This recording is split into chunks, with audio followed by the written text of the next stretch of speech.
We got a good one. A little bit of a surprise here. Got a little bit of JP to talk some sense into us all.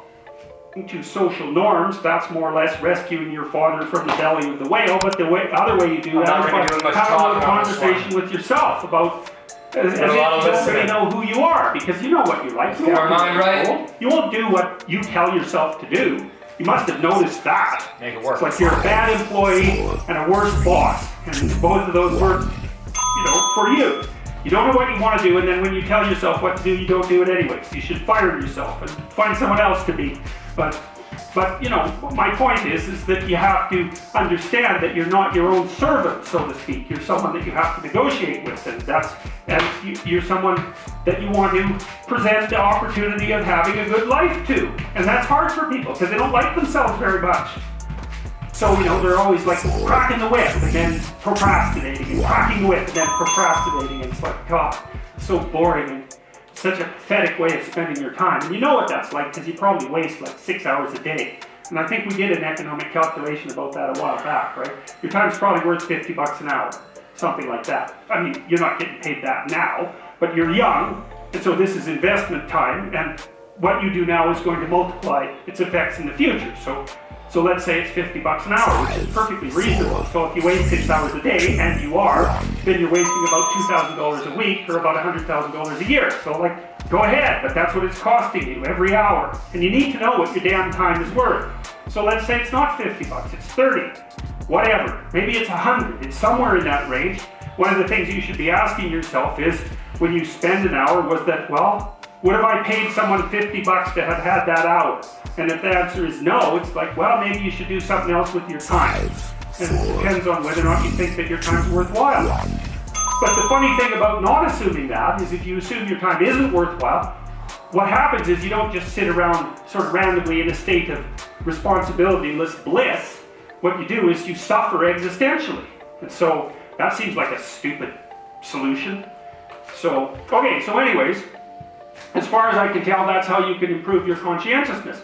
Outline a goal that you actually would like to hit. And even better, here's something else you can think about, which I wouldn't say that that's a particularly good way of living. So you might say, the minimal precondition for a successful negotiation is that you don't walk away resentful and angry. And so that's also how you know when you have something to say to someone. Because the rule has to be, if you're going to walk away resentful and angry, you've got something to say. Doesn't mean you're right, by the way. But it does mean that you have something to say. But it's kind of a low bar, like if I wanted to live with you for 30 years, maybe we should say, how about we walk away from our mutual negotiations thrilled? Well, why not? You got to aim for something. You could aim for that. You want to negotiate with your boss for a new salary, you might think, okay, I got this damn job. How much would I have to be paid so I'd be so bloody excited to go to work I could hardly stand it? Well, you could at least know what that number is, and then you could go there and say, look, you like to have me around? I've been doing some thinking. I think if you paid me this amount of money, I'd be so thrilled to go to work that you could hardly even keep me away from here. And your boss might think, I'd actually really like to have someone around who'd be so thrilled to work that I can't get rid of them. It's like, maybe I can't give you all of that. I'll give you 75%, maybe we can renegotiate it in a year. It's like, hey, good deal. Or you can, be some weaselly coward and go in there and snivel about how awful your life is and walk away barely able to tolerate the outcome of the negotiation. It's like, I wouldn't recommend that. And it's funny, because I've watched people do this repeatedly in my clinical practice, because we plan all the time, because the rule is, you're going to come and see me, I'm going to try to help you figure out how to have the life that you want to have. And we're going to think about that strategically. So you're making $50,000 a year right now, maybe you should be making $150,000 in 3 years. And they think, that couldn't happen. It's like, not with that attitude, that's the first thing. It's like, no, that's not going to happen. If you don't ask people for the damn money, if you don't look for a better job, they're going to come along and just shovel a boat full of money at you. It's like, no, that's not going to happen. But why is that impossible? You look at you people in here. It's like, what the hell's wrong with you? Nothing. You can probably have what you want if you could figure out what the hell it was, and then you diligently pursued it. So, and then maybe you wouldn't whine about being alive. That'd be good, because people who whine about being alive are dangerous to themselves and other people. So you might think, I can have what I want, but you better well figure out what it is. And you can't just wait for the, have what you want fairy to show up at your doorstep and grant it, because obviously that's not going to happen. So okay, conscientiousness. Well, we talked about how you can improve that. Social networking. That's another big deal. It's one of the advantages that older people have over younger people. And so, for example, now that I'm in my 50s, roughly speaking, I know a bunch of other people who are, relatively well positioned in the dominance hierarchy, and they know all sorts of people. And so when I go to one of them and say, can you do X, or do you know X? They say no, but I know someone who can. And that's a huge advantage. So another thing that you want to think about as you move through life, and this is that use your ability to network properly. And that doesn't mean schmooze, and it doesn't mean go out and impress people. That's all just complete bloody rubbish. It means you try to surround yourself with people who are competent in multiple different dimensions, and you maintain your relationships with them. And that's a trading relationship too, right? It involves reciprocity. But it's a huge advantage. A social network is a huge advantage, and that's something extroverted people can be really good at, because they have that sort of social ability. And that goes along with the ability to sell. So another place that you can pick up power, and power for the right things, is to consciously develop and maintain your social network. And that also means, well, let's talk about friendships for a minute. Here's how you know if someone's your friend. A, you can tell them bad news, and they'll listen. They won't tell you why, you're stupid and why that bad thing happened to you, and how something worse happened to them once, and, derail the whole conversation. You can actually tell them bad news, and they'll listen.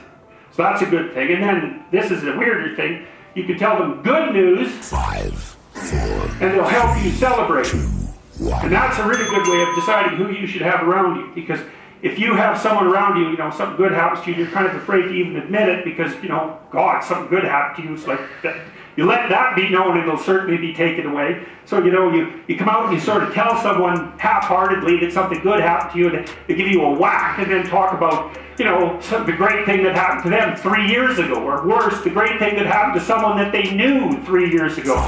It's like, go away from that person. They're not helpful to you, and they're not helpful to themselves either. And so you want to surround yourself, you got to think about this. You got to surround yourself with people who want the best for the best part of you. You can hang around with weasels and losers that are trying to pull you down to justify the fact that they're spiraling downhill as well. And the upside of that is you don't have to have any responsibility. You can all whine about how wretched life is, so that's pretty attractive. But I would say it's also a bad medium to long-term plan. And so it's acceptable and desirable to try to surround yourself with people who are facilitating your development. You might say, well, I've got people around, I know them well, they're not doing that well, and they don't fit into that category. It's like, what's your point? What are you going to do with them exactly? If they'll listen and cooperate with you and move towards a better future, great. If they don't pay any attention and they keep doing the same damn things over and over, and they're not going anywhere, and it's painful, then maybe the proper thing to do is say, you just have your misery.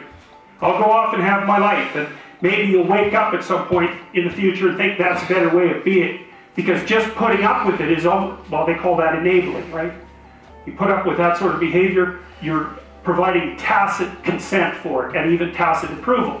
It's like, it's a bad idea. You have, I would say, both the right and the responsibility to surround yourself with people who are good for the best part of you. And that's not the same as, I don't have to elaborate on that. You can figure out what that means. Skills, that's another thing you can do if you want to increase your probability of success. Every time you have an opportunity to take an opportunity that would provide you with a new skill, do it, right? Learn to program, learn to write, learn to read new things, learn to public speak, learn how to introduce yourself to people, learn how to social network, learn how to go talk to your boss in a manner, this is the right way to go talk to someone who's supervising you. I see this problem, and here's the solution, and so I'm coming to talk to you about the problem and the solution. It's like that person is going to want to talk to you a lot. It's like, because the other people they're talking to are going to come and say, I've got a problem. can you do something about it? It's like they don't want to do something about it. They already got 50 things to do, you know? So if you're the person who constantly brings forth a problem, even if they're accurate problems, is why do you think I want to have you around? If you're just another problem. Don't be a problem for the people who want to give you money. That's a good rule of thumb, man. You know, if someone wants to give you money, then help them do that. And if they want to give you status and success, then help them do that, right? And you do that in part by bringing them solutions. And partly you do that by developing your skills. And so if things aren't going very well for you, this is also a good way of evaluating an opportunity. Should you take an opportunity? Well, here's the rule.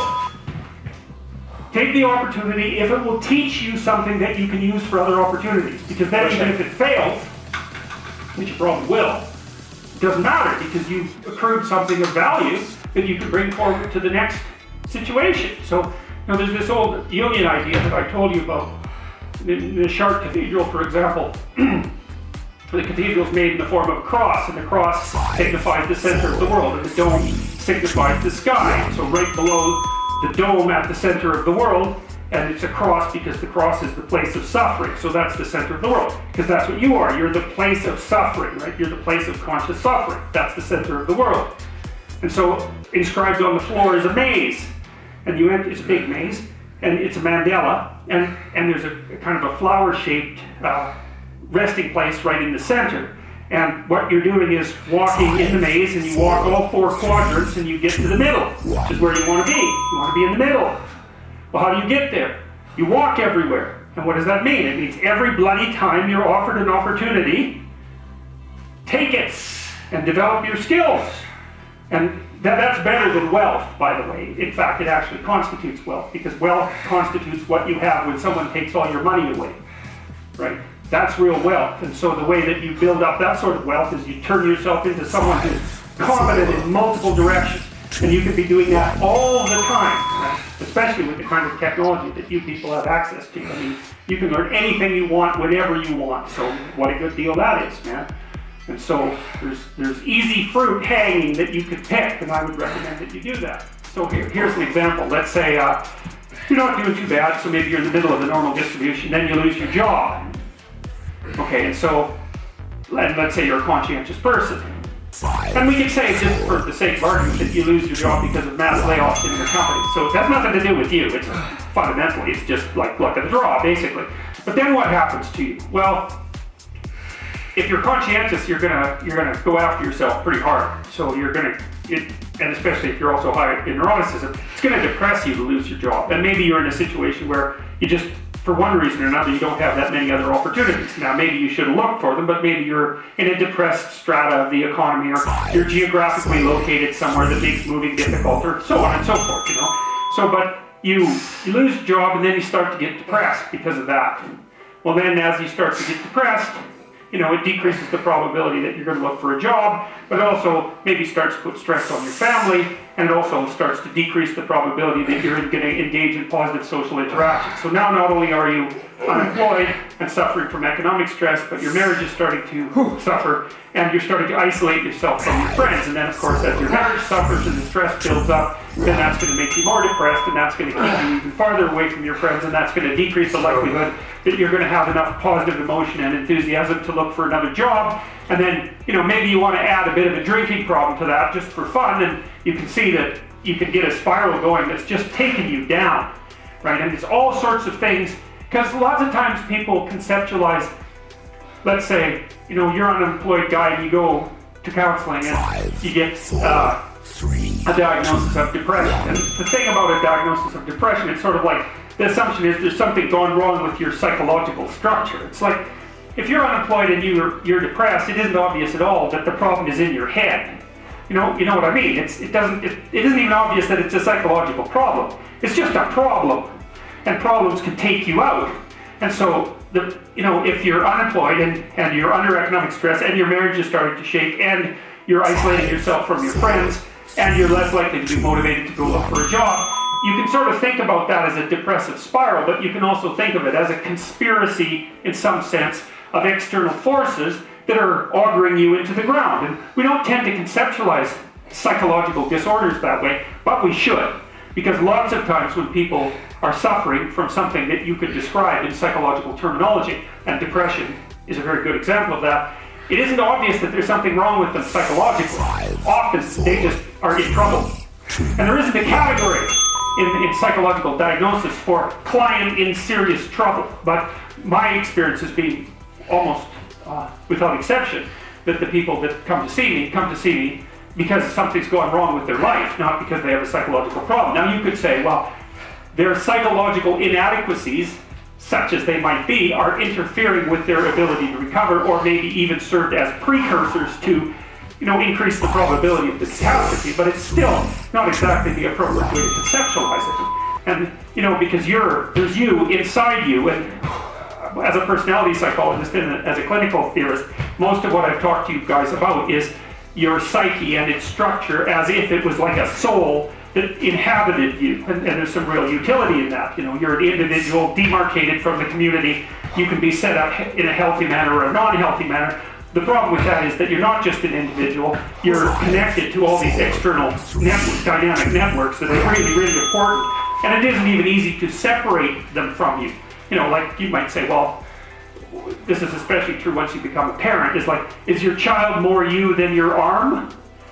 Well, you think it's pretty obvious that parts of you that are physically linked are more key to you as an entity, but it's by no means obvious. I think many people would much more happily sacrifice an arm than a child, and so your boundaries are not, where your boundaries are located, are not precisely isomorphic with the outline of your body. It's not that simple at all, and so you're embedded in all sorts of networks that can pull you down rapidly or elevate you, because the other thing that happens is that, well, let's say I've never traded with anyone, and I go up to someone and I say, well, do you want to trade? And they say, well, why? How can I trust you? And the answer to that is, well, you have to take my word for it. Well, that's not a very good argument. And you might say instead, well, here's what I have to offer, and you can evaluate it. But the person's likely to say, well, I don't know how to evaluate it, so I'm still stuck with taking your word. That's a bad problem, and you'll see that if you ever try to sell a product in the marketplace. Is if the product is new and it's complex, then you're forcing the person that wants to buy it to evaluate it, and then you're forcing them to take the risk of being wrong, as well as the time it would take to evaluate it, and they don't like that. What they want is what's often called social proof, which is, okay, well, you want to trade with me, who else have you traded with? And if the answer is 0, then they are going to say, well, you're an interesting person and all that, but I've got these other people over here who've already traded with a bunch of people, and therefore the risk is lower, in part because, let's say, I have a supervisor, and I'm going to make a decision. And my primary concern is that my supervisor will not hate me for making the decision. It's not that my primary concern is to make the best decision. It's not the same thing. It's that I want to make a decision that I'm not going to get in trouble for. Okay, so how do I do that? Because I need a post hoc justification. So I buy something from you and it turns out to be terrible. And I get called on the table for it. And what do I say? I say, well, that person was buying from it, and that person was buying from him, and that person was buying from him. Like, all these other people were doing the same thing, so it's not like the error is localized in me, and that's often a very credible story. But if the answer is, well, I evaluated and decided to take a risk, it's like, well, I'll out the door with you, Sonny, because, that's an indication that you're not capable of doing that sort of thing. So I think part of the reason that people spiral downhill into 0 is because positive feedback loop is a loop that increases the probability that the loop will continue, right? A positive feedback loop is, you've experienced this when you hear microphone feedback in an amplified system. So the microphone sends a message to the speakers, and then the speakers send out the message amplified, and then the microphone picks up the message and it gets amplified again, and you get this howling occur, which can be deafening, but can also destroy the system, because it'll keep amplifying upward until the speakers blow, for example. That's a positive feedback loop. And a positive feedback loop can spiral you upward, or it can spiral you downward. And so a virtuous circle, a virtuous positive feedback loop is when, well, I've traded with him, and I've traded with him, and I've traded with him, and now I can say to you, I've traded with these 3 people, and you go talk to them and they say good things, and so then you say, well, I'll trade with you, and then because of that, then you're even more likely to trade with me, and it's like the thing starts to spiral uphill, and it does that, I think, in a non-linear form. And so, because one of the things you guys are going to be asking yourself as you mature, because what's happening is that income inequality is increasing, right? And you might ask, well, why is that? The first thing you need to know is that that's what income does. So it's not like you need an explanation for it. This is the explanation. It's like a natural rule. If you run a trading game to its logical conclusion, one person ends up with all the money and everyone else ends up with zero. Got a little bit of an ad. We're right at the end. We're gonna run through it. Cakes are great for office parties, work from home office Come on. parties, edible delivers, order online or in store.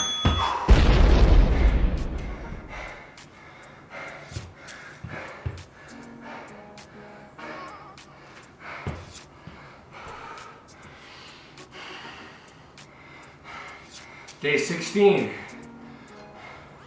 I'm gonna remember that one.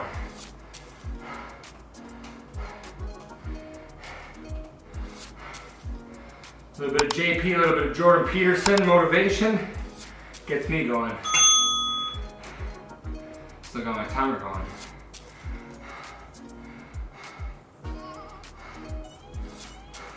Take control. Take control of what you can, which is your choices and how you behave on a daily basis and how you react to situations. That's what you have power of.